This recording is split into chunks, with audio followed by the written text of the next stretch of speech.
欢迎来到小小炊烟，节日一个接着一个，没有一道硬菜怎么行呢？今天我们就来做一道战斧牛排，一定可以撑得起一顿节日大餐。战斧牛排吃的人比较少，也不是很容易买到，去了 Costco 很多次，才终于等到一次战斧牛排上架。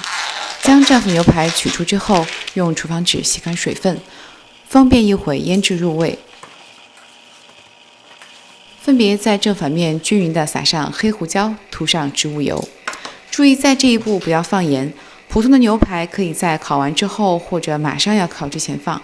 战斧牛排因为烤制时间会超过1个小时，所以一定要在烤完之后放盐，提前放盐会导致牛肉失水，口感变差。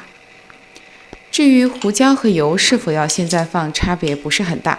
但是我自己尝试不同方法之后，发现提前用胡椒和油腌制，可以让两者融合得更好，煎出来的牛排更软嫩。趁着牛排腌制的时候，我们准备一些蔬菜。在这里我准备了西葫芦和胡萝卜，都切成长条。西葫芦比较容易熟，可以切得大一些，我切了4份。胡萝卜比较难熟透，我切了8份。还有一些小西红柿不需要处理，一会直接放进去。西餐的牛排里面经常会用到一整头大蒜，他们喜欢把大蒜对半切开，把一半直接拿来烤，另外的蒜瓣也不要浪费了，中餐炒菜的时候正好可以用上。铸铁锅烧到微微冒烟的时候，将战斧牛排放进去，锅里不用放油，脂肪最多的面第一个煎，这样就可以煎出来一些油脂。用这些油脂来煎牛排再好不过了。很明显可以看到脂肪在高温下很快就出油了。趁着这个时候，我们也来说一下牛排用油的问题。煎牛排的油不要用橄榄油或者黄油，可以用其他植物油。橄榄油是烟点非常低的，而牛排需要高温煎。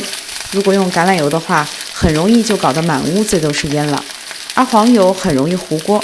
如果在牛排快熟的时候最后放黄油，增加一下风味还是可以的，但如果一开始就放黄油的话，很容易就变黑了。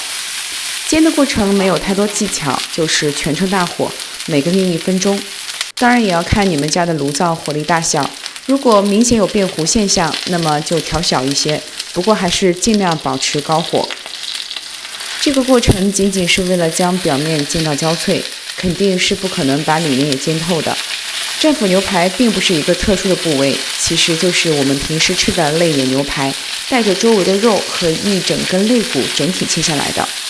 可能从屏幕上看起来，这个战斧牛排也没有很大，但其实拿到实物的话，就会发现它比普通牛排要大很多。这一块差不多相当于普通在超市买到的牛排4倍的分量。因为它还连着一整条肋骨，所以厚度也比平时的一块肋眼牛排要厚很多。战斧牛排因为有一个面是凹进去的，煎不到，所以只要煎到其他的面就可以取出来了。留在锅里的这些油收集到小瓶子里面，放进冰箱，完全可以用来炒1个星期的菜了。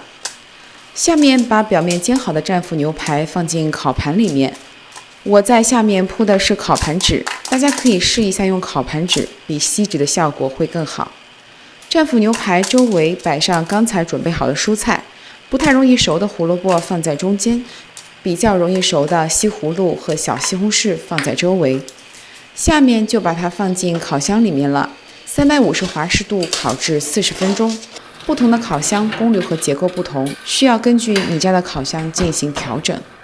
下面拿出来翻个面，再烤40分钟。时间到了，牛排周围冒着油脂，蔬菜也都浸透了牛排的香味。